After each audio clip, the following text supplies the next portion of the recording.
With all the chatter that's been going around recently about the various expansion leaks, I thought I would talk a little bit about potential villains that could drive expansions.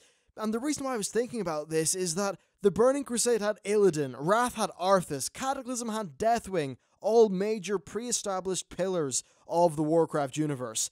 Mists had the Shadowfear, Leishan, and Garrosh, all villains in their own right, but no real big-name characters like some of the others. Then Warlords of Draenor had Grom, sort of. Then we thought it was Gul'dan. Then it turned out 10 minutes before we killed the guy, it was Archimonde. So I think my point here overall is that main villains are something that definitely seem to really get people excited about an expansion or perhaps lead to very good storytelling, and that's what I've been thinking about. The slight problem that we're running into right now is we're kind of out of top tier villains in many ways, and sure, they could keep the game plodding on for decades, but what I really mean is like villains that are up there with Arthas and Illidan, because we've killed those guys, we've killed Ragnaros, we've killed Deathwing, we've killed a lot of the major big characters. So who is left? Well, let's just go down the list roughly and see how they all measure up. First of all, Queen Azshara, she's one of the more likely choices, a being of immense power, and she's one of the few characters that hasn't had a great deal of personal lore since War of the Ancients, but still, we know about the Naga, we've experienced, parts of the game with them. They rose from the sea in Warcraft 3, we killed Lady Vash, and then there was the recent happenings in Vashj'ir. So I think with all of that in mind, it really is about time that she made some sort of appearance. She's also buddies with N'Zoth, who is a being of immense power as well, and she used to have ties to the Burning Legion, so there could be some plot going on there as well. Since they live in the seas, of course, it could usher in an island-based expansion, but Queen Azshara is definitely one of the few remaining massive characters that is there in the lore.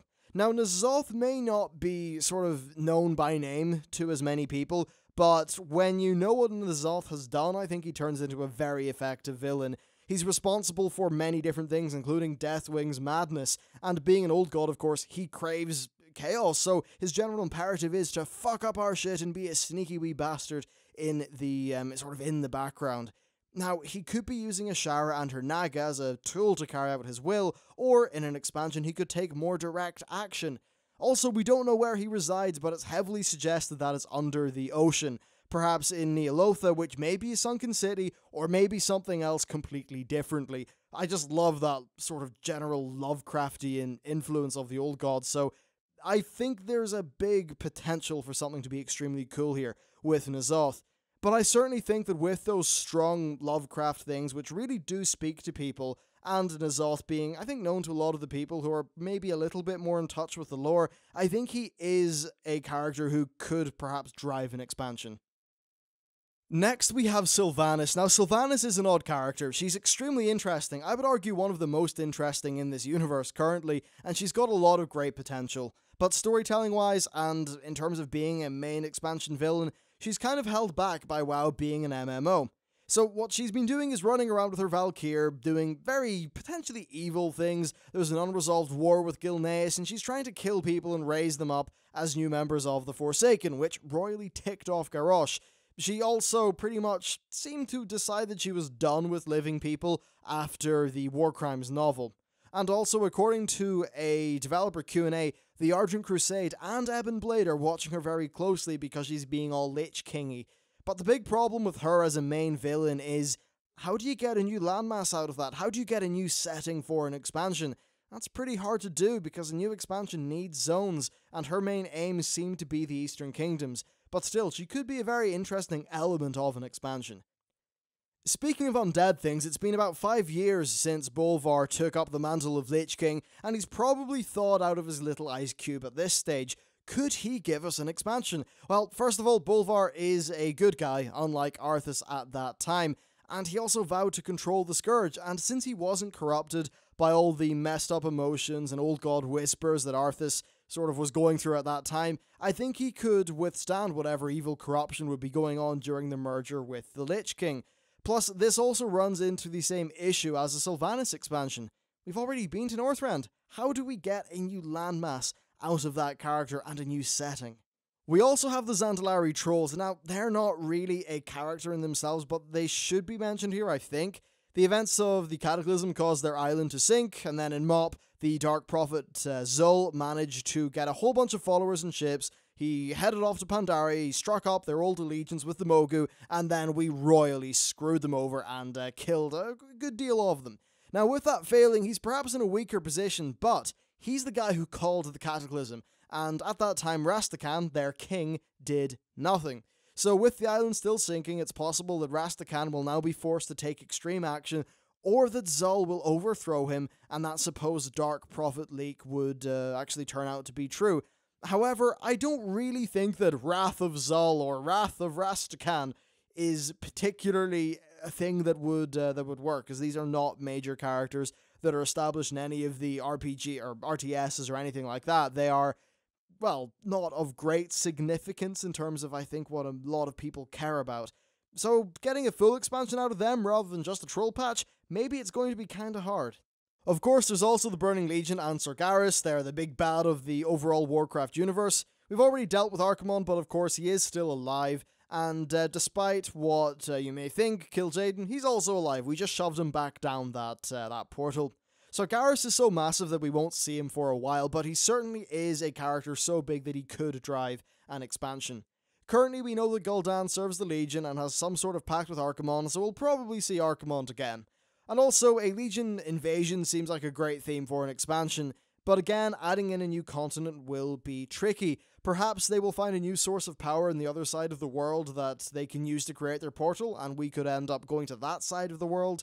I don't know, but anyway, after fending off an invasion from them, there could be some sort of expansion that involves us taking the fight, so perhaps we end up visiting Argus.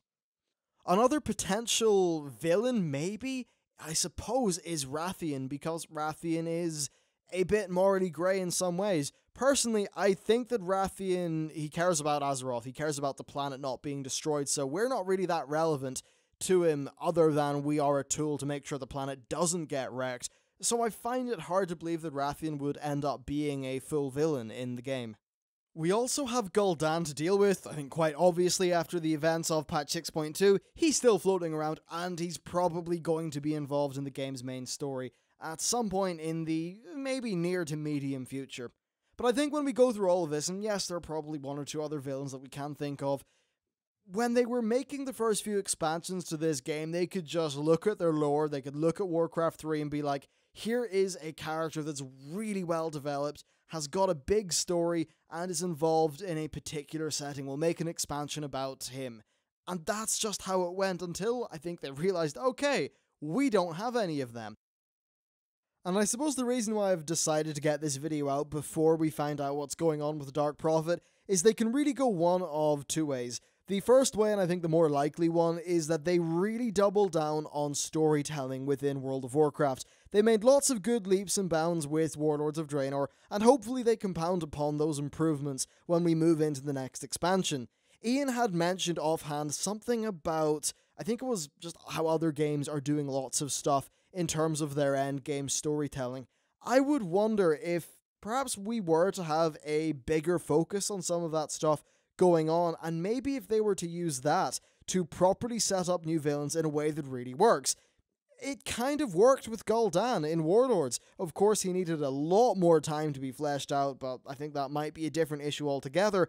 However, what I can see is that now that they have really upgraded their methods of storytelling, they could probably make some really good iconic villains within World of Warcraft, and that's definitely something that's quite heartening, especially since the process of making those villains be really good villains involves the kind of content that I often really enjoy, so that would be kind of nice. Of course, the other way of that happening is Warcraft 4 being a thing, and in one fell swoop, in one 20-hour-long campaign, them just having bucket loads and bucket loads of major events and major things going on.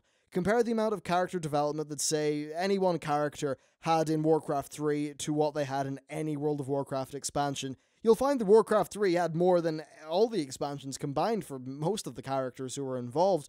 So, because of that, it really does mean that one RPG or one RTS game can lead to so many different villains and so many different settings, which is something that is indeed a very, very powerful thing if they chose to do it. Do I think they will? No. I really wish they would, because I would be beyond hyped for a Warcraft 4 thing to happen. But it's just an interesting thing to consider. I don't really have a firm conclusion. It's not like this video is saying, oh, the sky is falling. No, we've got one or two really good villains left. I'm just interested to see how, moving into the future, they decide to create their new villains, and if indeed they'll actually be successful in doing so. We'll have to wait and see. I think they could do a pretty good job, though. They seem to be upping their game with the story stuff, so hopefully they continue down those lines. Anyway, that's it for me. What I'd like to know down in the comments is, what sort of villain do you like? And specifically in terms of the in-game villains, who do you think could really be expansion worthy, especially if there's something that I've missed? Anyway, that's it for me. Thanks for watching, and I'll see you next time.